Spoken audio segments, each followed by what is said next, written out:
What's up, boys and girls? Whoa, that cut quick. My bad, my bad, my bad. Welcome to another edition of Knicks Freestyle, where I got caught bitten a donut thinking I had 30 more seconds to coat my stomach before I got up here to run in my mouth. Yo, one thing I want to say before I toss the mic to Free Keith for his intros, and then I come back on camera and get myself right, wipe the jelly donut off the side of my mouth. Pause. Right? Peep game, y'all. All playoffs, we're going to be informal up here. We're going to talk about some things. Once the playoffs is over, that's when it's time to start really.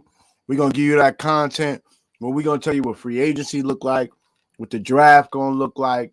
We got just so much that we're going to bring you.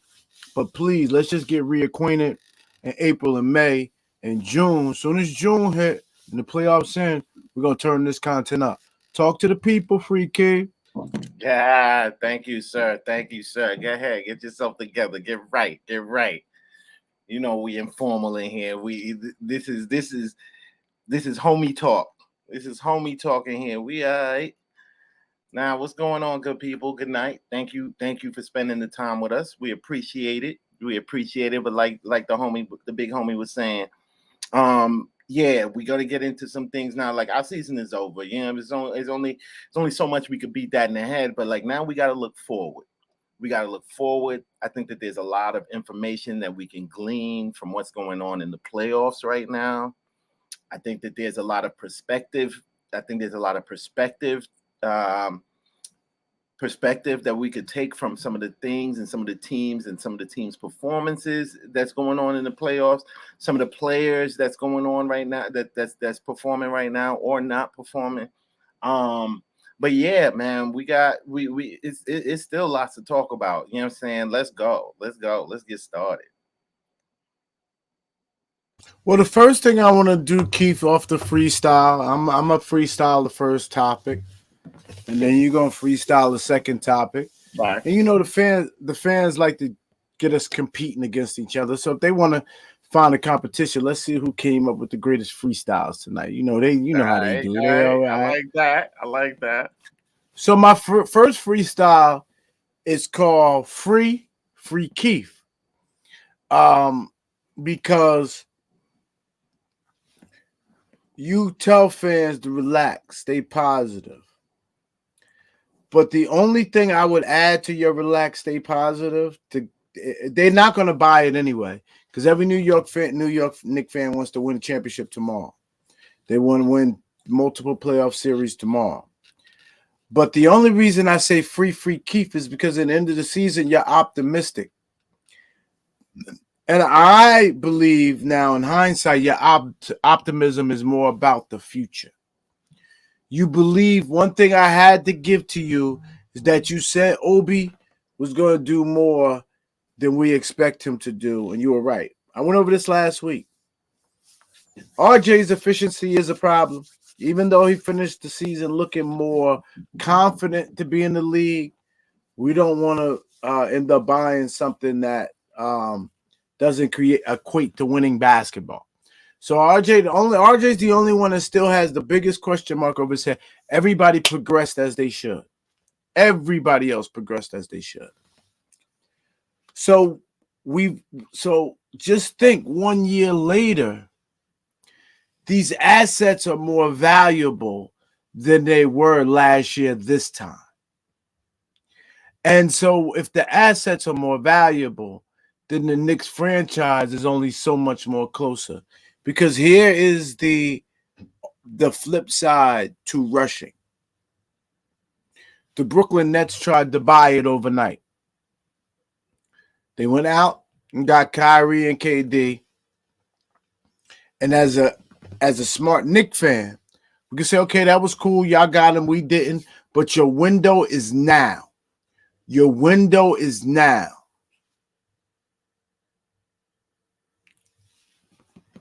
Year one, KD didn't play. Kyrie fell off the rails. Year two, they traded for Harden. That was so-so, and then they said at least we'll get a full year of Harden. vaccinations, pandemic hit. You can't foresee what's going to come.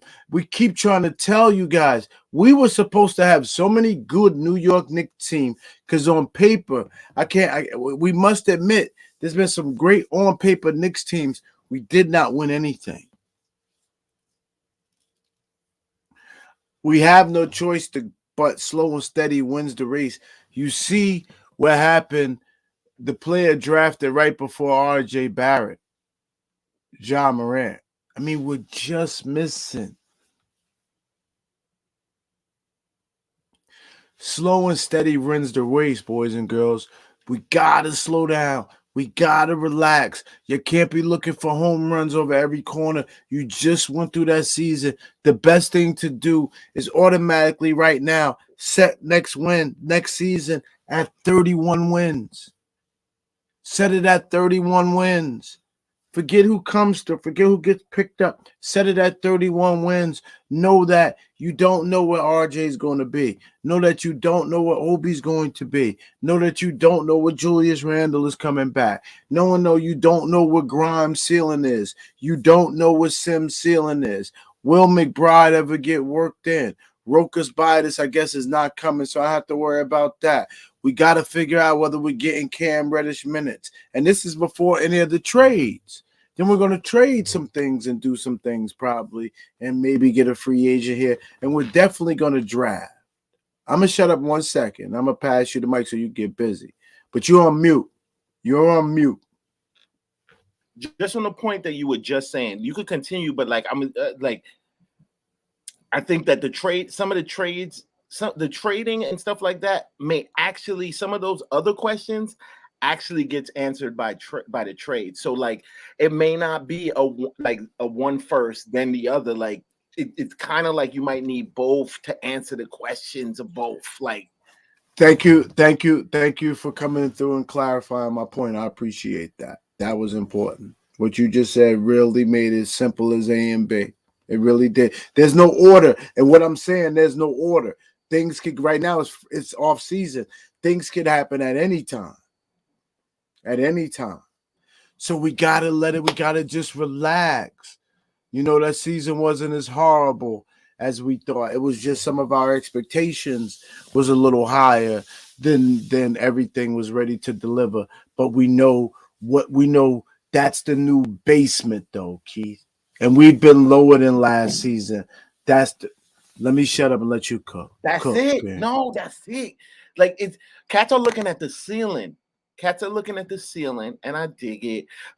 Oh, you want to shoot off into the galaxy. You're looking at the ceiling, but honestly, we raised the floor. And that sounds, I know it doesn't sound like the same thing, but it's not the same old Knicks. We normally come out of these kinds of seasons and we got nowhere to go. We just got Melo and no money and no picks, and now we're gonna try to put together and put some people on the find some people that he could possibly play with, and that was the depressing part of the last decade of Knicks basketball. This is not that. This is not even the Knicks team from 3-4 years ago. Our outlook is so much brighter. I say this all the time, but I'm gonna beat that horse. We got the fourth lowest salary in the league. Dude, we have just developed. We have just realized that the talent, the young talent that we had on the team are looking like worthwhile talent. So that's great for us going forward. And you know what? The treasure trove is not empty. Still got a ton of picks, our own plus other people's first and second round picks. We got moves to make. The CBA, the new CBA, the salary is going up. The salary cap is going up. Joakim Noah money is falling off the books this season. We not stuck. And I love that. I don't know what you guys' feelings are about the front office. I actually love them. I actually think like I prefer the very shrewd moves. I know some people think they're not moving fast enough. Oh, like they need to materialize deals out of nowhere. And why they didn't get this person, that person? Bro, let them do what they doing. Y'all wanted Cam. Y'all was screaming about Cam. They got you Cam, and they got you Cam for the low. Is DSJ even playing basketball now? We traded him for somebody serviceable. Like, you know what I'm saying? Like, they might not be the biggest, flashiest moves, but you have to say, and their free agent and their draft picks have been hitting. So, like, you have to say that there's a competency, there's at some degree there that we haven't had. Though I'm ultimately patient. Cats act like they've been here forever. This is only their second full season. Like, let's let it happen. Let's let it happen. Let's let it happen. We'd be much happier customers. I used to be one of them bitter fans. Like, but to me, like, coming out of this season is like it's different than coming out of any other losing season that we've had. At least, like, in the last decade plus, because we got. In our loss of a season, which, mind you, is still the highest win total that we had in the last 8 years. I mean, the second highest win total we had in the last 8 years. This losing season, even. But the things that we discovered through this losing season is actually going to make us a better team next season. And the most of the parts that we need are here. Man, I'm encouraged. Nobody can get me off that. That was dope. That was dope. You want to come up with a freestyle topic? Oh yeah, I really what I want. I'm saying the playoffs is going on. Teams is playing right now. No. Hey everybody, how y'all? Hey, yo, it's a takeover. It's a takeover. Yeah, man. Yo, what you heard? What you heard? What you heard?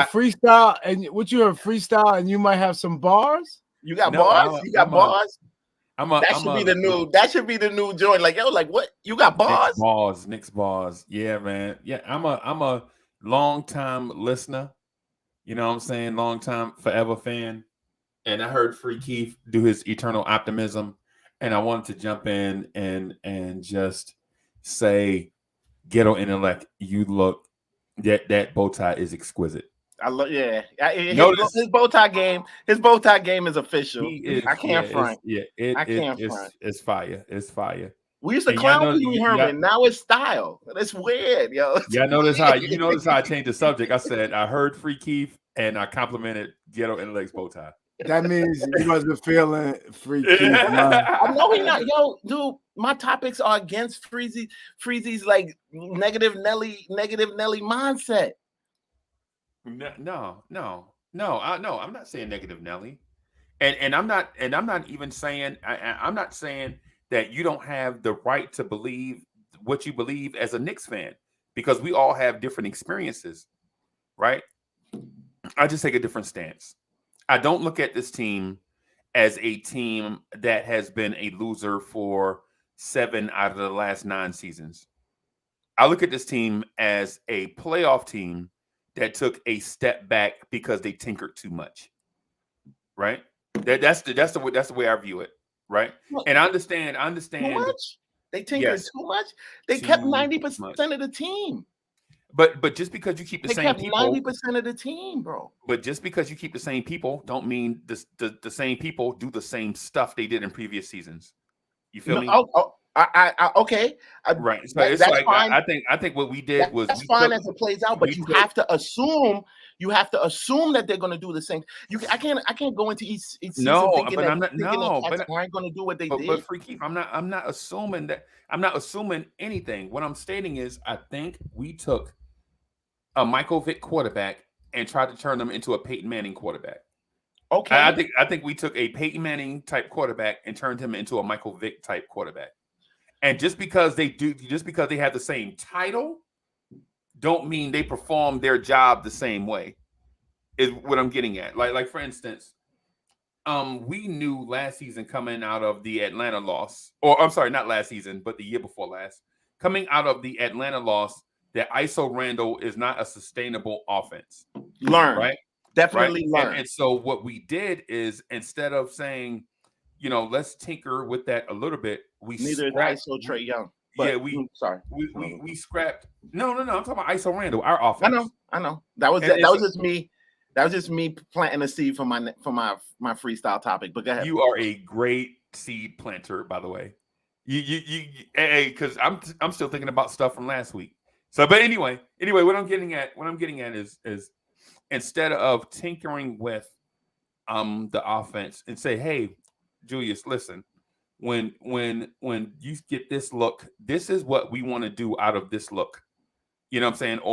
Or in these situations when we need a bucket and teams know we need a bucket and you are a go-to guy, what we'll probably do is look to, instead of having the best playmaker on the opposite side of the floor, where it's too hard for you to make an accurate pass through traffic and with defenders in your face, what we'll do is put playmakers on your side or bring you to the middle of the floor. That way, when the double team comes, it's easier for you to pick up the double teams, right? As opposed to you being on an opposite block, the double team comes, now 2/3 of the floor. You can't see 2/3 of the floor because they bring big, tall defenders your way, and you can't see over arms and you know what I'm saying? Instead of doing that, what they did is like, yo, we're gonna scrap ISO Randall, we're gonna bring in a point guard, and we're gonna bomb away from three. And Derrick Rose said it at the beginning of the year. He was like, our goal is to shoot 43 3-pointers a game. Right? You remember that early in the season? During the new NBA, I wasn't mad at that. Like that should be their goal.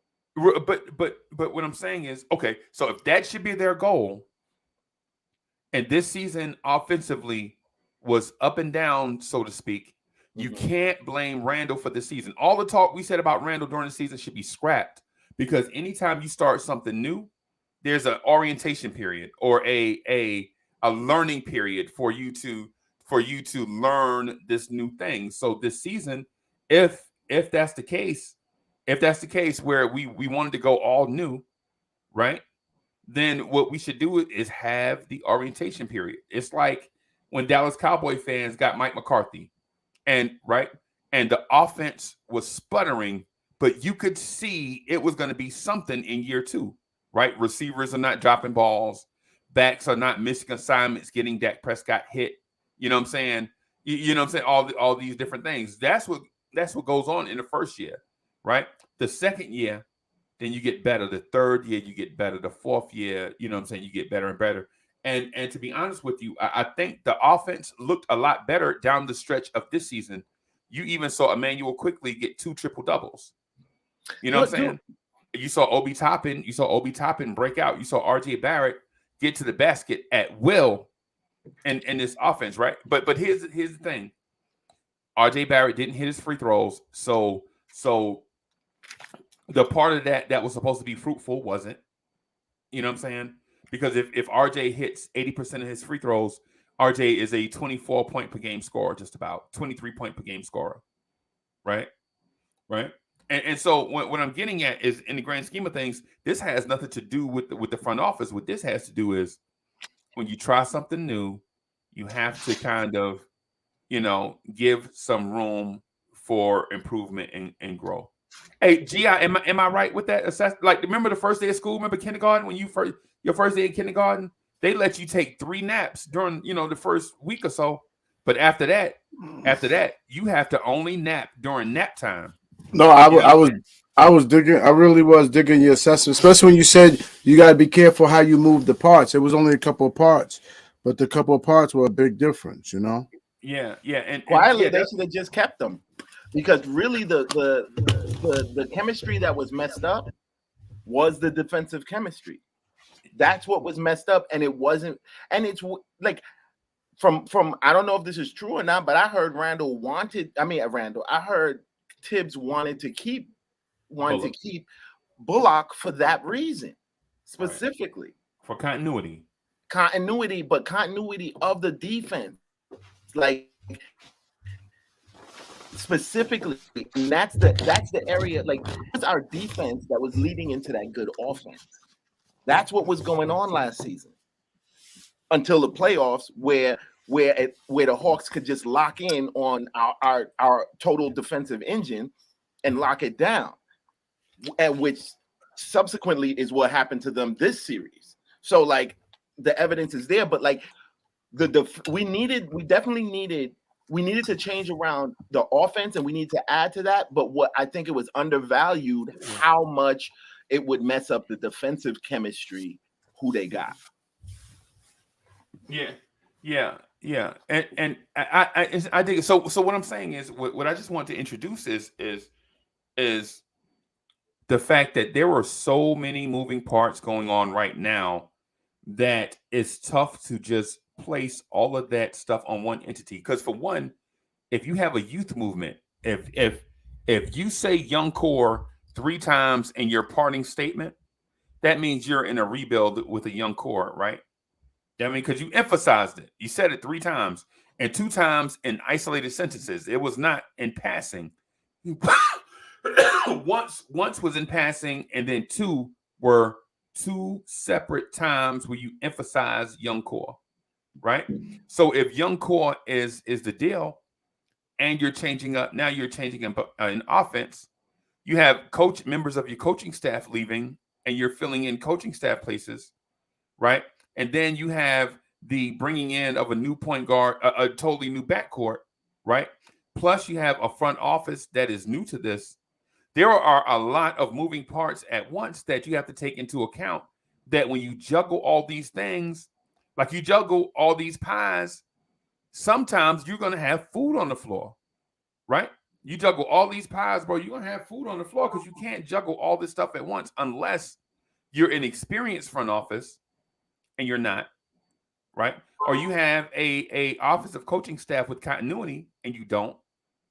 Or you do this with veterans that have seen all this stuff before, and they are professional enough to keep doing their job with all these changes happening, and they don't. Right?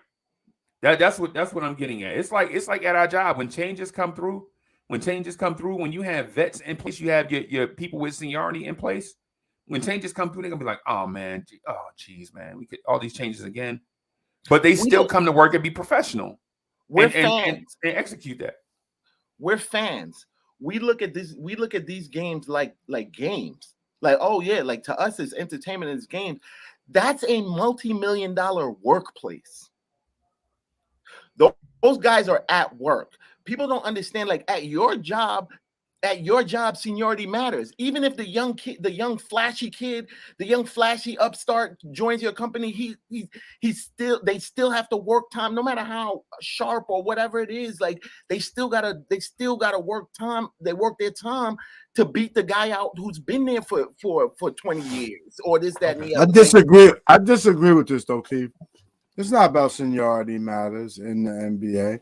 If you're giving a guy $100 million, you sit him down for a guy making $2 million, you look stupid as the GM and the coach. So politics come into play, so these guys can keep their job. Because you made a bad decision. Like somewhere. I mean, but like the workplace. Okay. But free keep. So it's not just but follow what I'm. If I may, just understand what I'm saying. What I'm saying is there are a lot of variables right now that demand the utmost attention. You feel me? That's what I'm getting at. Because no matter who you bring back personnel wise, if the offense is still a work in progress, you're still gonna struggle. You feel me? So and here's the other thing. If your coaching staff is not in full continuity, if they don't have chemistry, if they are not synergetic, then no matter what player you bring in, players are going to be getting mixed messages, right? And so it's all these things that no matter who you draft, you can get the number 1 pick and draft the best guy, right? But if he comes into an offense that's struggling, if he comes into a coaching staff that is not on the same page, if he comes into a team that doesn't have the balance of veterans and a young core, this number 1 pick, no matter how talented he is, he's still coming into situations that's not optimal. So what I'm getting at is how about fix?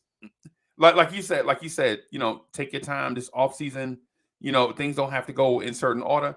I disagree with that and this, because what you said was smart, right? But what I'm saying is, in our situation, you have to shore up a couple things. Like, you have to make sure that we have coaching staff continuity, right? We have to make sure all these coaches are on the same page. We got to make sure Tibbs is not controlling the offense no more, right? Go get an offensive guy, and let him run the offense, but not be a threat to Tibbs, right? That's what I'm getting at. That ain't gonna happen. I know. I know. It was like when the Giants hired what's the guy from the Cowboys? Garrett. Jason Garrett. It's like when the Giants hired Jason Garrett. He was always a threat to the head coach because he just left a head coaching job. Now both of them are fired. You know what I'm saying?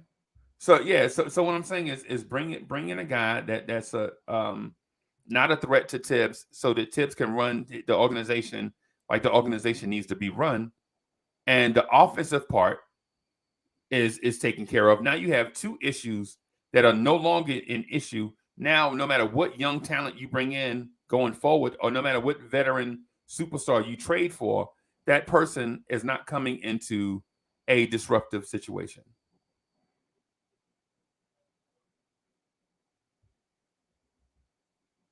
Okay. Can I argue with that? Yeah, there's no argument. There's no argument. There's no argument there. Like, continuity is a thing, and it's not even yeah, if but you didn't hear what he said. You didn't hear what he said. He said in order to get better, you gotta clip Tibbs' wings. So he's saying if you can't y'all using, you know what? It might be a matter of language then, maybe, because like when we say stuff like clip Tibbs' wings and this, that, like give Tibbs the help that he needs. Like, it ain't about clipping Tibbs' wings. Like, it's about getting Tibbs the things that he's deficient in. Like, I don't even know why we like the way you can't get Tibbs enough quality. You can't get Tibbs enough quality vets overnight to do what he want to do. So you got to make Tibbs work. I'm not talking about just the vets. I'm talking about the coaching, the assistant coaches that he needs, the offensive coaching assistants that he needs. You know what I'm saying? Like, it ain't even about just like getting rid of the vets. Like, consolidate them, get them the right vet. Like, I think he has the. I actually do think so too. We don't need got the right vets. I just think he's playing. He's forced to play them. Well, I think Tibbs has the right vets. I think he's just having to play them out of their normal roles because there are other roster issues, basically. And so what we mean by clipping Tibbs' wings is not this. We mean Tibbs is an intercontinental airplane that if you give him the schedule, he is going to be on time in every city in the continental United States. But when you ask him to try to fly transcontinental, when you ask him to hit London and Paris now, he ain't that. No, we want to make sure Tibbs stay in his proverbial lane. Like Tom Thibodeau, generating offense is not his bag, and we know that, right? So instead of forcing him to be that, bring in the guy that's complementary to him. Freaky, like, be complimentary. You know what I'm saying? Like, you know what I'm saying? Be the guy that, like, the ultimate assistant coach. Because Johnny Bryant is not that. Even at associate head coach, he's not that. We actually had a very good thing going when it was him, Johnny Bryant, and what's his name, who went to go head coach at the school? Woodson. Kenny Payne. When it was Payne, Woodson, and Tibbs, I felt like it was all right. But they not here no more though, bro. Exactly. Like, get him the help that he needs. That's what that was my point though. That's what I was saying. G, I said that you wasn't. No. That's not what I said. That's not what I said. No, and G.I. was saying the same thing. It's just maybe our word. No, he said that I wasn't saying that. Like, that's what I was saying. Get him what he needs. Get him some guy. Because my thing is we don't want the waiter to wait every table in a restaurant during rush hour. Just give that waiter his section and let him work that section. Yeah. That's what I'm getting at. That's what I'm getting at with tips, right? Because ultimately you don't want a guy dropping dishes all over the floor because it looks sloppy and people gonna be hungry. And I also don't think he's averse to it. I don't think because so either. Mike Woodson, he worked well with Mike Woodson and like I don't think that he'd be averse to having an offensive. Like we look at it like that's why I don't say stuff like like clip Tibbs wings and this and the other. Like like the man wants to win basketball. Yeah, man. He wants to win basketball. We all do.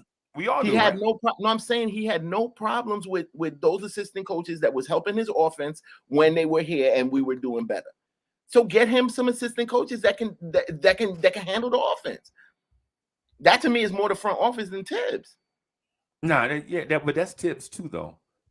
Tibbs has got to be like, listen, okay, I understand. I keep bringing in my guys from other stops. In 2023, that may not be the move. What I need to do is have more diverse thinking. Have different type of thinkers. You still want hard workers, but you want different mindsets in the room. Like you want to be on the same page. Like they understand what the goal is. The goal is to be efficient on offense and make the playoffs, right? And so Tibbs understanding that, Tibbs will probably say the same thing. The goal is to be efficient on offense and to make the playoffs. At the same time, you have to have a diversity of thinking. Like when you have guys that think the same way, and GI, listen. Me and GI and myself have a similar background in some stuff, right? When you have people that think the same way in these business meetings, you get group tank. And what drives your car in the ditch faster than a deer jumping in the road is group tank. Group tank will get like everybody thinking the same way 100 miles per hour. And instead of people thinking outside of the box and bringing fresh ideas, even if it calls for changing up their work schedule. Like one of my smart bosses said, hey, listen, you guys think too much alike. What I'm going to do is change up y'all shifts. You're going to come in from 8 to 4, and you're going to come in from 12 to 8. So y'all overlap a little bit, but then at the same time, y'all get some free time where both of y'all get to command the office at the same time. I mean, well, at different times, right? And so what that did is you have the morning guy thinking like, hey, man, such and such. And then you have the evening guy thinking, well, this group in the evening thinks a certain way. And so that's what I'm saying about Tibbs. Like if Tibbs gets like a Terry Stotts type guy, somebody with Terry Stotts coached the Milwaukee Bucks and the Portland Trailblazers, right? And so what you want to do is bring in that guy. He thinks totally opposite from Tibbs, but his ultimate goal, Stotts, is developing your backcourt, right? So now you got Tibbs who historically develops wing players on one aspect, and then you have another experienced coach that historically develops backcourt guys, right? So now you have a guy with an emphasis on wing players and then an emphasis on backcourt guys. And now instead of Emmanuel Quickly's development being slowed, instead of Miles McBride development being slowed, instead of Tibbs not giving Quentin Grimes minutes early in the season, you know what I'm saying? Now you have a guy like, hey, coach, I've been working with McBride and Grimes and Quickly, and this is what they can bring to a game. And Tibbs would be like, well, that's cool because I've been working with RJ and Reddish and you know what I'm saying, some Grimes also, and this is what they'll bring. So now you have a situation where everybody is being developed and you don't have preferences, right? Like say for instance, like how many times did you see Tibbs go with Alec Burks because he didn't want to see Miles McBride or Quentin Grimes? Did that not frustrate you? Yeah, but like I'm different than you, Freeze. I'm like, like to me, his body different, son. my body is different, B. I'm getting like, it, yo. What I don't see, I don't see. What I don't see, I don't see. Yeah, facts. What I don't see, I don't see. And I give credence to what the coaches and the coaching staff sees in practice and this, that, and the other that I don't see. Like for me to say that, like, oh, just put somebody out there, the development would have been quicker. I don't know that. IQ was getting tons of minutes. He wasn't looking that great until after All-Star. But minutes and But development are two what? different things. That's what I'm saying. But I'm like, telling you, we try to make a linear equation to like, Nah, this person didn't get enough minutes. This is not linear though, Freaky. This is expansive. What I said specifically is backcourt development. I didn't say backcourt playing time, right? Because what happens is if you've never done this thing, you can't teach people how to do it. So, right? But how did IQ develop then? Because I think we could all agree he developed. He did his part. So then we don't need a coach. If his development was all his part, then we don't need a coach. No, shut the window, bro. Shut the window. Don't jump out the window, man. Shut the window. Don't jump out the window. I'm just saying. We just pointed out that we see him. Oh, like he's getting triple doubles now. He got 2 triple doubles in a row. Like this, we see how his game ended up. Oh, he was getting minutes. He was getting minutes, and he was playing the whole season. In fact, Cats wanted to trade him and Obi. No, fans wanted to trade him and Obi. That's how they really thought that they were not good players. This season they wanted to do that. But Freaky, what I'm saying though is you're making my point. You're making my point though. If we had a veteran coach that had a specific background in developing certain players, we would never have this conversation about trading IQ or Obi. No. See, that's where y'all take the player out of it. Like development don't just happen because now everybody's focused on this person's development. That's not how it works. It's still time. Like it has obviously taken IQ time to get to that point. He's had opportunity. He was getting played, and he got better. You could see where the work that was put in on him has paid off. No, Keith, if I'm a right fielder, but you keep trotting me out to center field, or I mean, not even that. That's if I'm a right fielder and you keep trotting me out to shortstop, but you saying you give me minutes and you give me opportunity, you put me out there. Right. It's not just about putting the guys out there. It's about look how he got stuck on his thing. It fixed now. It's about putting them out there opportunities where they can succeed. And that's what the Knicks have failed to do as an organization for a long time. Even RJ, they finally started to get his groove last year. They changed what he has to do this year. That's not giving the player the best opportunity to succeed, all while you're evaluating him for a max contract or not. Some of the stuff don't make sense, guys. Right. Well, I agree. It's weird though, because the stuff that he was doing last year, being camped out in a corner, shoot threes, fans did not want to see that. They thought that he was being misused. I feel like he was used a lot. RJ was used a lot better to his this season. Chat, tell me something. Am I wrong? Okay. With the advanced am I role, wrong? And now we see RJ. How did this season turn out for RJ? I think it turned out well. I think it turned out well. I think it turned out well for if we're talking about individuals. I think it turned out well. Nah, I said individuals. No one person is pushing. No one person is none of these guys is LeBron. No one person is pulling you to the is taking these guys to the playoffs. So I'm talking about individual how individual players look. RJ ended this season looking like a keeper. Hands down, period. Right. Hands down, period. Right. Okay. The season did not go as we wanted. Keeper at $1 amount. He didn't end the season looking like a max player. I'll let y'all quibble about dollar amounts and what you like. To me, like that gets handled when it gets handled. So take everybody off the team. Take everybody. It matters whether you'll be able to keep a player or not, depending on how much you're willing to pay him. I mean, yeah, but right now though, like y'all put carts before the horse. Like, let him be worth that money first. Let him. Like, I'm not quibbling about. He only got one more year, Keith. He only got one more year. And that's a whole year. He could have. God forbid this happen, but he could have a catastrophic injury. It's still a whole season that has to be played first. Let it happen. Or he can have an exceptional one-hit wonder year. Or right? no, And then you you know what? overpay him, and then he I comes would back not to the call media. that a one-hit wonder year, and you know why? Because every year has gotten successfully better, and every year hasn't been a contract year for him. He's gotten better every season, every one of them. So if he got to all-star level next season, you could say it's a contract year, but it's also already part of his trajectory. Okay. I can see if he was trash, and now it's his contract year, and like, oh, he has this stellar year. Nah, he's been getting better.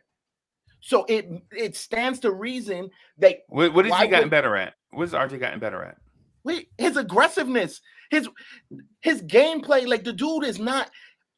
Although I have a very big issue with his efficiency, very specifically around the rim. Yes, get into the that's cup. a big problem. That's a big problem. Yeah, dude, you can't be no all-star missing layups, like undefended layups. No, you can't miss. No. You can't miss. He missed a 1-footer against Brooklyn, bro. And he get fouled. He's not going. And then miss the free throws. Like, I love RJ. I did not love RJ before this season. I liked RJ before this season. I love him now. Like, he's going to be the one I'm the most hard on, because I see the very few things that he needs to do to actually take off. The free throws been a problem since Duke.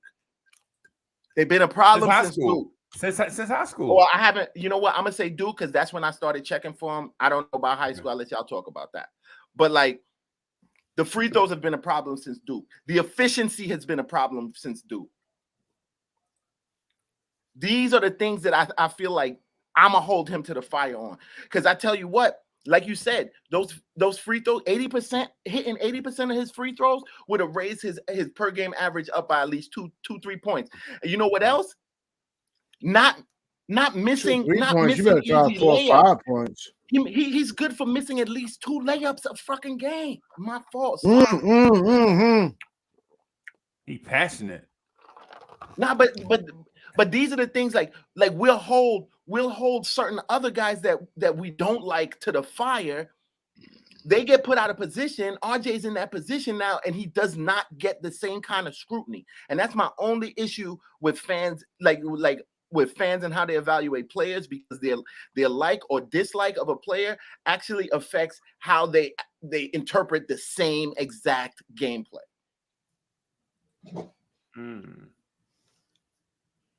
But yeah, RJ got continuously better. He's gotten better each of the 3 years he's been here. I do not look at next year being any different, and I don't look at it as being a contract. Oh, he's in a contract year, so that's what he's focused on, and that's why he got better. He's been getting better. Okay. But Tibbs don't develop nobody. That's I thought I heard some.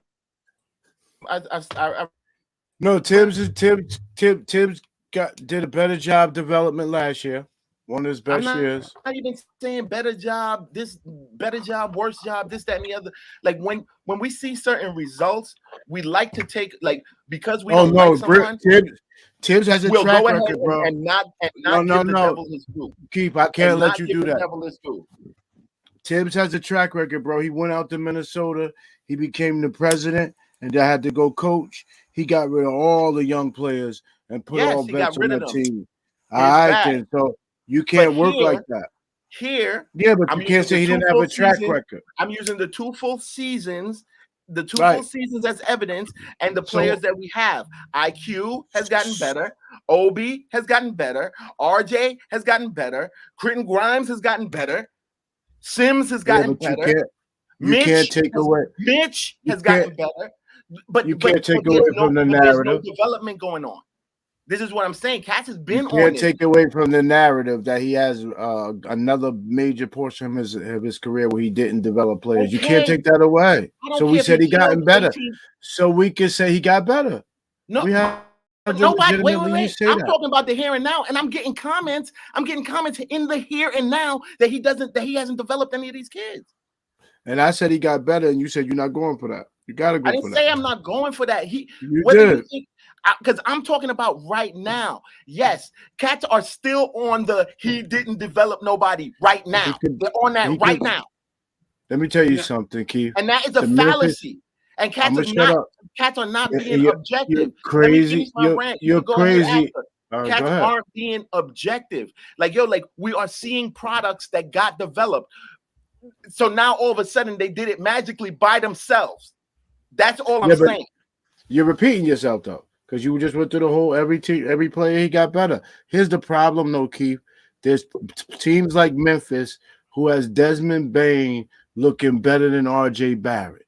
And that's a problem, bro. So you can't say he can't do a better job. There's a better job he could be doing. He is development is a two-way street. Just no amount of attention is going to make you develop at the same rate as somebody else. To say that because Desmond Bain might be floor level more talented than RJ.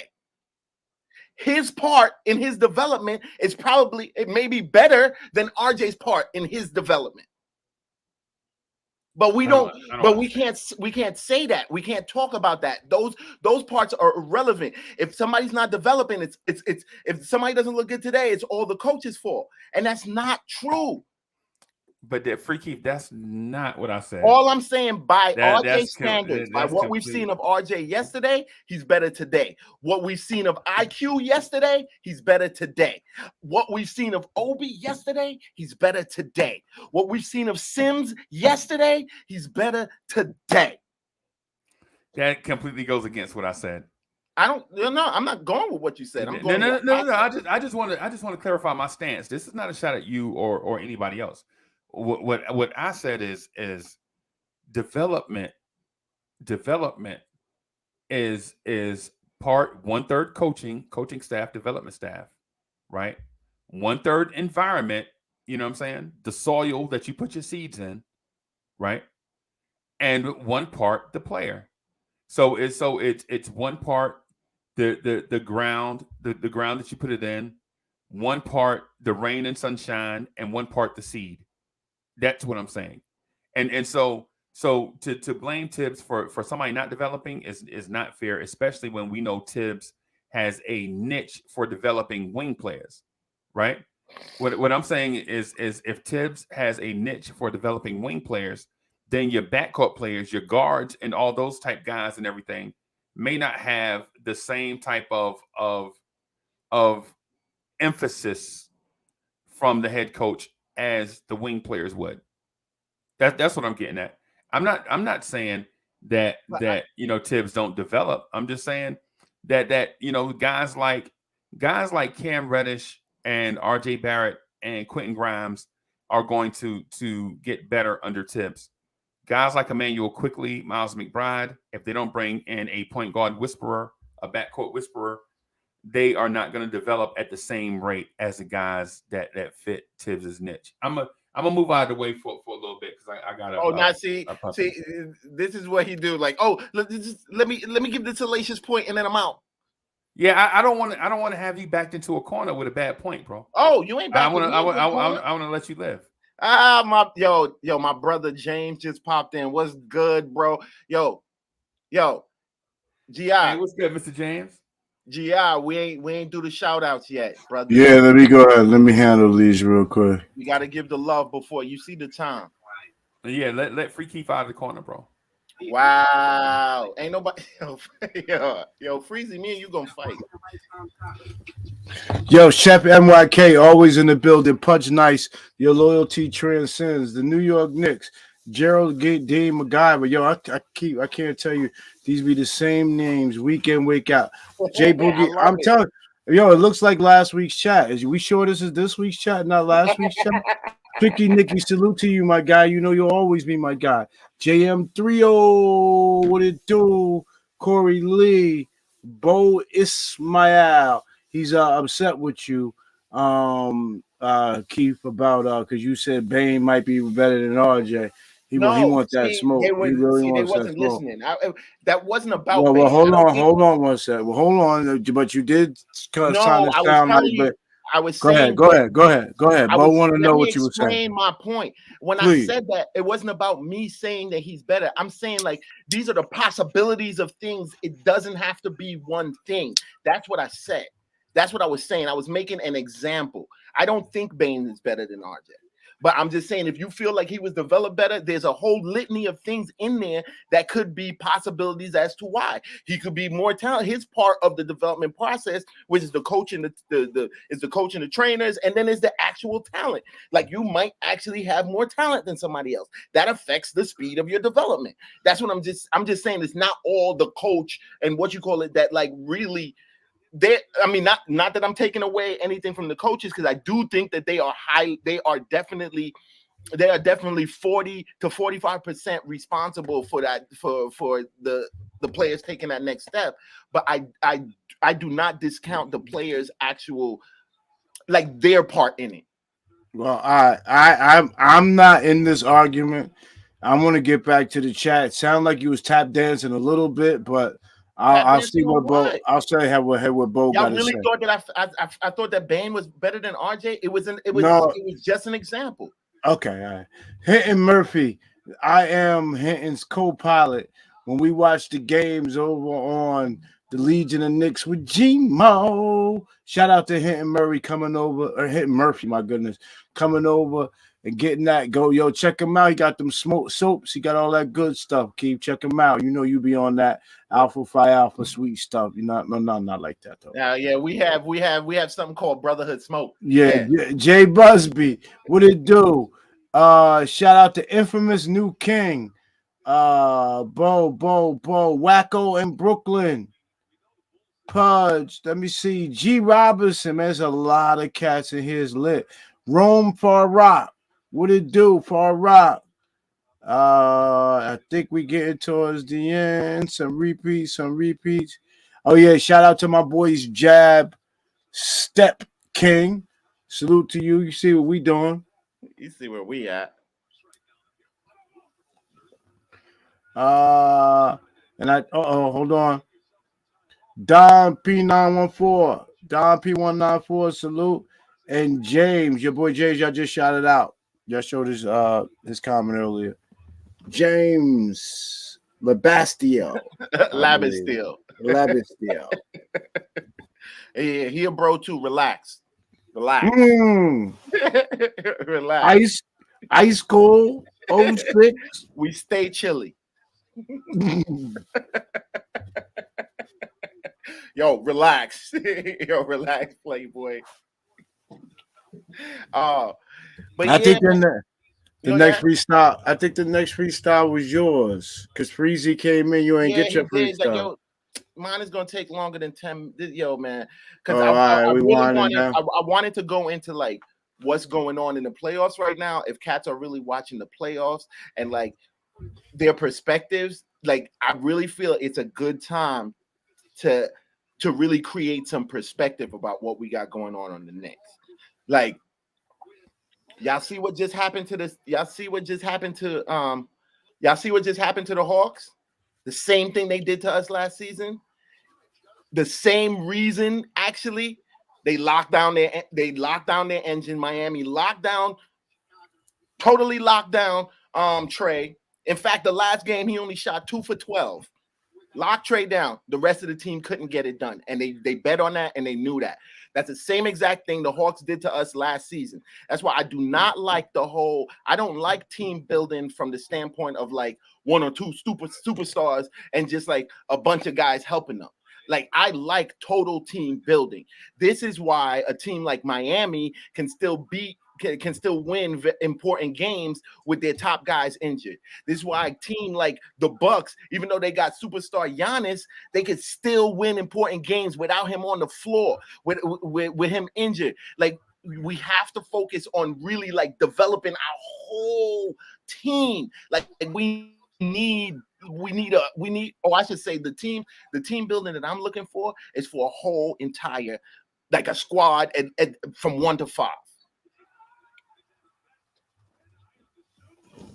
And I feel like we got 5 and possibly 2 or 3, which wherever RJ lands, if he's a wing or a shooting guard, whatever.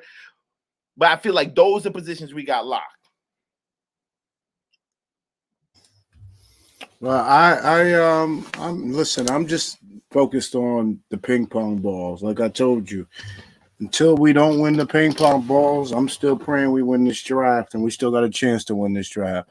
I just can't look past that right now, man. It's going to be one piece at a time, but I just know we won't. I don't expect to be a relevant team in 2 years, but I want to be a team that I'm more proud of in 2 years from now than I am today. And I guess I'll just keep looking at this team day by day as long as I've been doing this.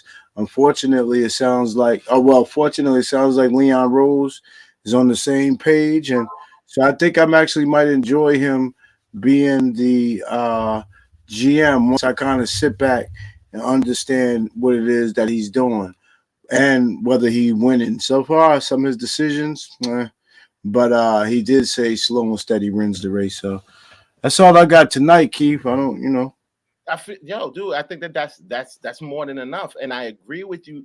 And that's part of what I was trying to massage in from the beginning of the year. Like, the season didn't even go as I like 54 wins, this, that, and the other. But to me, that was the less important part anyway. We wasn't getting no chip this year. Even my optimistic self wasn't in that boat. So, like, to me, coming out this season, seeing some kind of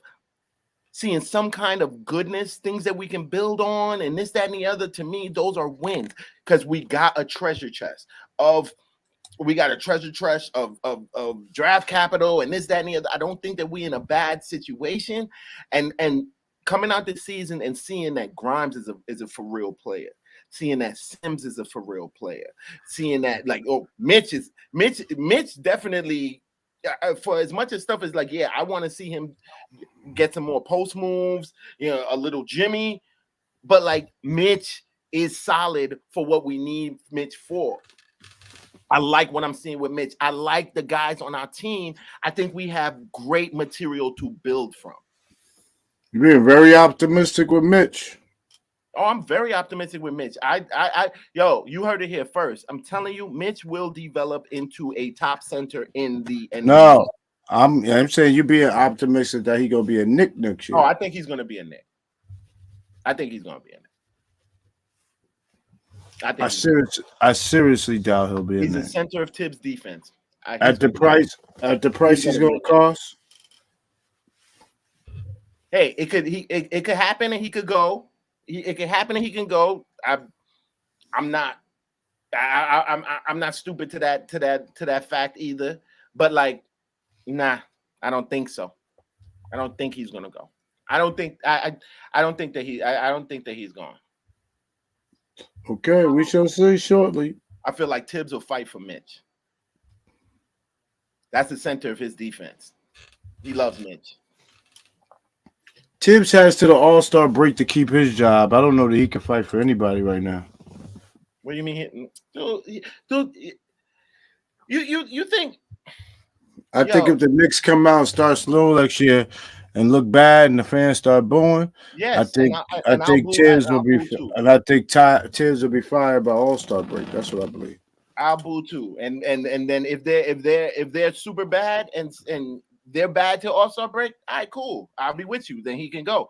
But like, I honestly think like we act like I'm not positive that's going to happen. I said I'm not either. But like under the situation that you just described, if they have a horrible first half of the season, I can see that. With that said, I don't think they're going to listen to Tibbs' voice when it comes to re-signing Mitch for close to $80 million. We'll see, but I definitely think that he'll definitely throw his hand in there. I'm definite. That's the center of his defense, and he's a defensive coach. We all know him as a defensive coach. We've heard him talk. I just don't see him. I see him fighting for Mitch. Like, he don't get the final say. He don't get the final say, but I don't think that he's not listened to. Like, yeah, shut up, Tibbs. Like, I definitely think his point is heard. I just know 2 years ago he would definitely not fight for Mitch. I just hope you're right that changed. I haven't heard that it changed. I have heard him complain about Mitch's professionalism. All right, we'll see. We'll see. Because I heard him praise. I've heard him praise his defense. I've heard him praise him as the center of his defense. I could believe that. He's had some amazing nights. Bro, like I just feel like it would be a major Travis. Although I do think if we were to sign and trade Mitch and get something nice out of it, I wouldn't be so mad because to me, Sims is the next one up. And I'm not mad. I'm not mad at seeing him develop either. I can tell you now, Mitch as a sign and trade is a very, very valuable asset. Extremely. Oh valuable. no, definitely. And Leon, I don't see Leon as much as cats think that the front office is incompetent or whatever the words is that the cat's been using. I don't see him losing on that on a trade like that. I don't see him losing on a trade like that. So I think it's on a trade for Zion. Oh, that'll be dope. But then you got to trade Randall too. Like then you got to trade Randall too. I don't know that. I don't know why you say you got to trade. I don't know why you say you got to trade Randall too. You might have a problem. No, but, if you get Zion, Obi, and Randall. Listen, if you're going to get Zion for a sign and trade with Mitch, you do it. You'll have to figure it out later. You don't not do it because you got. No. I'm not saying don't do it. Like, that's all I'm saying.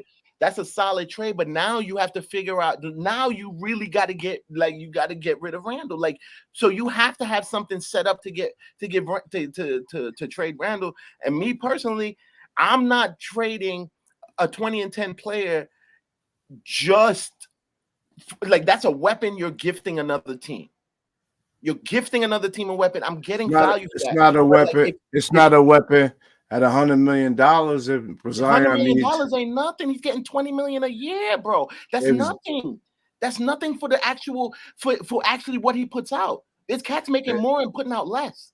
If the NBA has a salary cap, which it does, and you can't get more shooters because you got Julius on your roster, who doesn't make you better with Zion on your roster, you got to find a way to get rid of him for shooters. Yes, you have to get rid of him, but you have to get rid of him for value. All those things that have to happen. You pick if when the moment you decide or find out that you could get Zion, all those things have to start happening. All those things.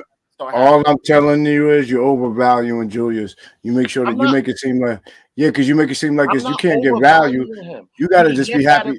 We could get better value for him than just sending him off for nothing. That's what I'm saying. Listen, what I'm saying is first you have to have competition, multiple teams lining up for Julius. No multiple teams are lining up for Julius Randle right now. We got to get him back together and get him headed in the right direction. Right now, he can play one style of basketball he's proven in 3 years. And then they say he had the same problem before that. I didn't pay attention to him, that he wants to play basketball from an ISO perspective. And all teams don't play like that, bro. In fact, the best teams in the NBA don't play like that. Okay. I don't think that he has to play ISO. I think that's how we were set up, and that's what we were running with. I don't think that you'll see as much of that next season, saying that we don't get a sign and trade with Mitch and Zion. But I'm just saying, like, I don't think you see a lot of that next season, or at least not in the way. I actually think like Tibbs sees what he got on his team, and I definitely think. If we can get that point guard, I think like we'll see a whole different, like a much better team next season. If we can get the point guard to put all the talent together. Ladies and gentlemen, boys and girls, we thank you. This is another episode of the Knicks Freestyle. This is so dope how we get to come and chill out with y'all and really just kick the Willie Bobo. You remember the Willie Bobo from back in the day? Yeah. Listen to me. Willie Bobo. Listen to me.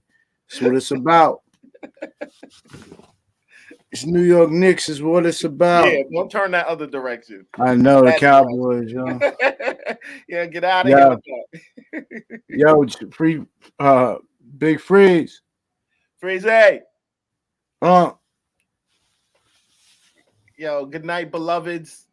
Good night, beloveds. We thank you for spending this time with us. We hope everyone, if you're not home, you get home safe, and we'll see you next week. Peace. Peace.